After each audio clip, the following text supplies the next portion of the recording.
बढ़ते हैं। राहुल गांधी की वोट अधिकार यात्रा आज से शुरू हो गई है और इस यात्रा की शुरुआत रोहतास से जबकि समापन पटना में होगा।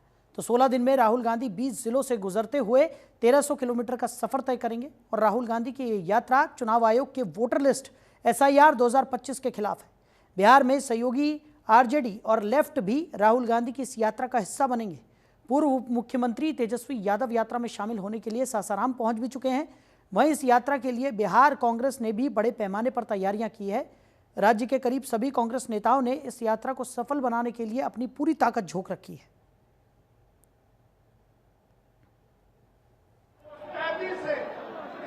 सुनना चाहिए, बिहार लोकशाही की ये जन्मभूमि है। राहुल गांधी जी की वोटर अधिकार यात्रा सासाराम से आरंभ हो रही है। ये यात्रा 16 दिनों में 20 जिलों से होकर 1300 किलोमीटर का सफर 16 दिन में तय करेगी और 1 सितंबर को ऐतिहासिक गांधी मैदान में समाप्त होगी। इसमें तेजस्वी जी और सारे अपोजिशन के नेतागण शामिल हो।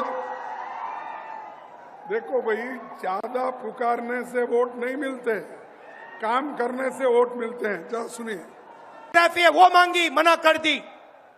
भाइयों और बहनों, मैं आपको इस स्टेज से कह रहा हूं कि पूरे हिंदुस्तान में विधानसभा के चुनाव, लोकसभा के चुनाव चोरी किए जा रहे हैं और इनकी आखिरी साजिश यह है कि बिहार में SIR करके नए वोटरों को जोड़कर, वोटरों को काटकर ये बिहार का चुनाव चोरी करें।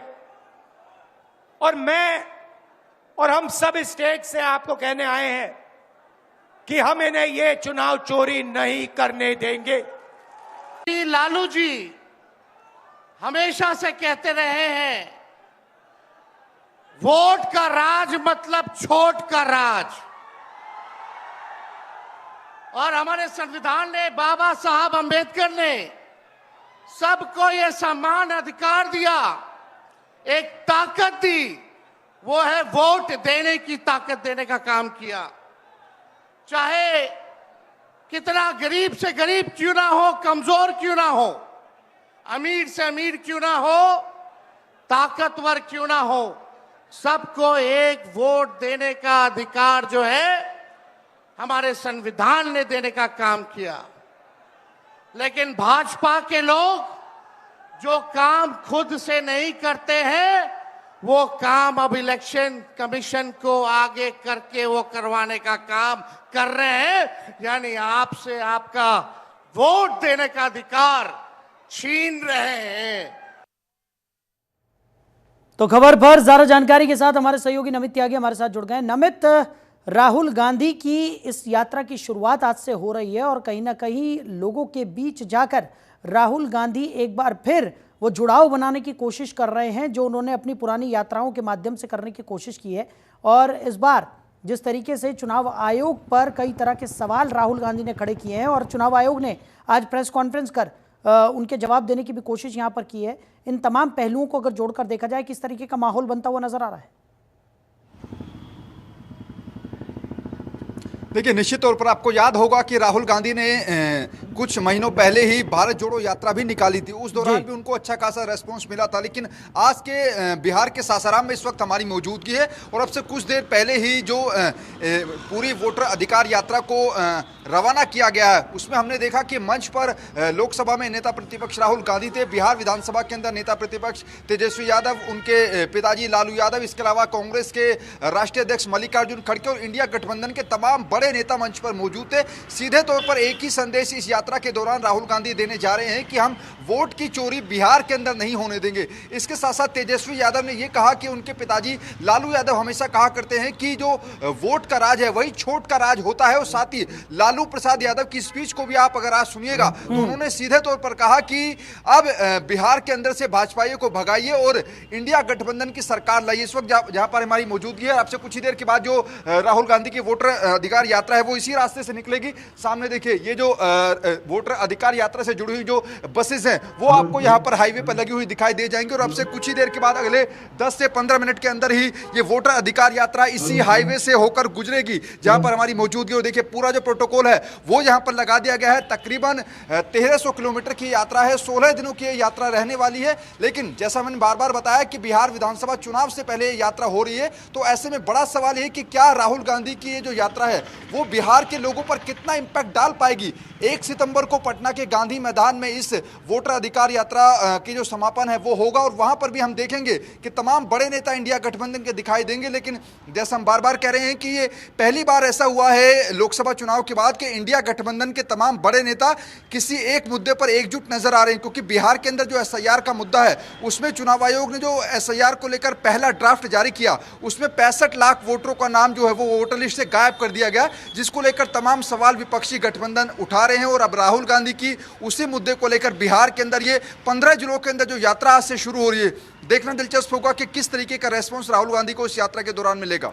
बिल्कुल बिल्कुल नमित, ये देखना बेहद दिलचस्प होगा कि राहुल गांधी को किस तरीके का रिस्पांस मिलता है। लेकिन फिलहाल अगर बात की जाए तो विपक्ष एकजुट होकर लगातार चुनाव आयोग की पूरी प्रक्रिया पर सवाल खड़े कर रहा है। और चुनाव आयोग की तरफ से आज जिस तरीके से प्रेस कॉन्फ्रेंस की गई, कई सवालों के जवाब यहां पर दिए गए, लेकिन अभी भी कई ऐसे सवाल हैं जो जनता के मन में हैं, क्योंकि बिहार में चुनाव है। और ऐसे में चुनाव आयोग पर जिस तरीके के सवाल खड़े हुए हैं, कहीं ना कहीं जनता के मन में भी अब संशय की स्थिति बन गई है। ऐसे में चुनाव आयोग की जिम्मेदारियां भी यहां पर बहुत ज़्यादा बढ़ जाती हैं और राहुल को कहीं ना कहीं इस यात्रा के माध्यम से फायदा मिलने की पूरी उम्मीद जताई जा सकती है। देखिए उसके पीछे कारण यह है क्योंकि एक हफ्ते पहले ही चुनाव आयोग ने सुप्रीम कोर्ट में जो अपना हलफनामा दाखिल किया था उसमें उन्होंने कहा था कि जो 65 लाख वोटरों के नाम काटे गए हैं उनकी लिस्ट और किन कारणों से वो नाम कटे हैं वो हम साझा करने के लिए, जारी करने के लिए बाध्य नहीं है। लेकिन सुप्रीम कोर्ट ने आदेश दिया चुनाव आयोग को कि आपको 65 लाख वोटरों की जो लिस्ट से नाम काटे गए हैं उनकी लिस्ट आपको वेबसाइट पर डालनी होगी। किन कारणों से उनका नाम काटा गया है वो कारण भी आपको बताना होगा। और उन सबके बीच आज मुख्य चुनाव आयुक्त ज्ञानेश कुमार की पहली प्रेस कॉन्फ्रेंस बतौर मुख्य चुनाव आयुक्त उन्होंने की और उन्होंने सीधे तौर पर कहा कि जो चुनाव आयोग को लेकर विपक्ष लगातार सवाल उठा रहा है, एसआईआर की प्रक्रिया पर सवाल उठा रहा है, ये सीधे सीधे एक तरीके से चुनाव आयोग और लोकतंत्र की प्रक्रिया का अपमान विपक्षी नेता कर रहे हैं। लेकिन चुनाव आयोग ने अपनी सारी बातें कह दी हैं कि जो एसआईआर की प्रक्रिया है वो पूरी तरीके से पारदर्शी तरीके से बिहार में चल रही है। लेकिन जैसा हमने बार बार कहा कि 1 सितंबर को ही जो पूरा एसआईआर की प्रक्रिया है वो पूरी हो रही है। और उन सबके बीच में पटना के गांधी मैदान में जब इस वोटर अधिकार रैली का समापन होगा वहां पर 2 बातें देखनी होंगी। पहला ये कि आखिर जो आखिरी जो लिस्ट आएगी एसआईआर की और चुनाव आयोग आखिरी ड्राफ्ट जारी करेगा उसमें आखिर कितने लोगों के नाम वोटर लिस्ट से काटे जाएंगे। क्योंकि अभी भी जो 11 से 12 डॉक्यूमेंट मांगे जा रहे थे एसआईआर की प्रक्रिया के दौरान उस पर भी विपक्षी दलों के सांसदों ने सवाल उठाए थे कि उसमें से आधे से ज्यादा डॉक्यूमेंट बिहार के लोगों के पास है ही नहीं। चाहे उसमें अगर हम पहचान पत्र की बात करें उसको जो है नहीं लागू किया गया था। इसके साथ साथ जो चुनाव आयोग की तरफ से 12 डॉक्यूमेंट मांगे गए थे उसमें एक डॉक्यूमेंट पासपोर्ट भी था। और विपक्षी दलों का यह कहना है कि बिहार के अंदर काफी ज्यादा संख्या में ऐसे लोग हैं जिनके पास अभी तक पासपोर्ट नहीं है। तो ऐसे में अगर उनके पास पासपोर्ट नहीं होगा, भले ही वो 20 साल से वोट डाल रहे हैं लेकिन इस बार क्या वो वोट नहीं डाल पाएंगे। इस तरीके के तमाम सवाल विपक्षी दलों के सांसद खड़ा कर रहे हैं।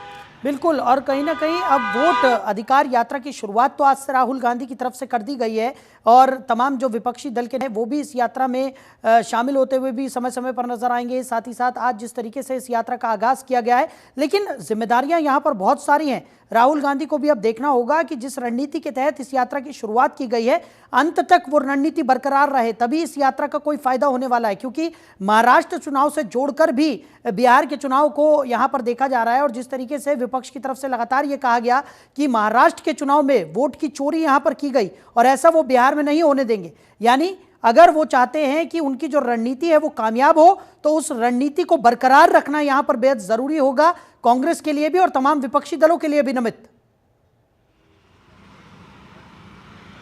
देखिए, निश्चित तौर पर 7 अगस्त को राहुल गांधी ने दिल्ली के अंदर जो बड़ी प्रेस कॉन्फ्रेंस की थी और उसमें बड़ा खुलासा किया था चुनाव आयोग को लेकर, चुनाव आयोग के दस्तावेजों को लेकर उन्होंने बड़ा खुलासा किया था कि बेंगलुरु के अंदर महादेवपुरम जो विधानसभा सीट थी वहां पर विधानसभा चुनाव में कांग्रेस जीत जाती है, लेकिन जब लोकसभा चुनाव आता है तो वहां पर बीजेपी जीत जाती है। 1 लाख वोट फर्जी वोटरों का जो खुलासा उन्होंने किया था, उसी खुलासे को लेकर वो बिहार के अंदर लोगों के बीच में जाएंगे, क्योंकि इससे पहले महाराष्ट्र विधानसभा चुनाव के अंदर भी राहुल गांधी ने वोटर के अंदर जो गड़बड़ घोटाले को लेकर आवाज उठाई थी। हालांकि उस आवाज को अब राहुल गांधी आगे बढ़ा रहे। एक बार ये तस्वीर भी दिखाना जरूरी हो जाता है। देखिए, इसी रास्ते से थोड़ी देर में साहिल जो वोटर अधिकार यात्रा का काफिला है वो यहां से निकलेगा। यहां के जो तमाम लोग हैं वो भी धीरे धीरे पहुंच रहे हैं। आपको लगता है वाकई में वोटर लिस्ट से लोगों के नाम काटे गए हैं?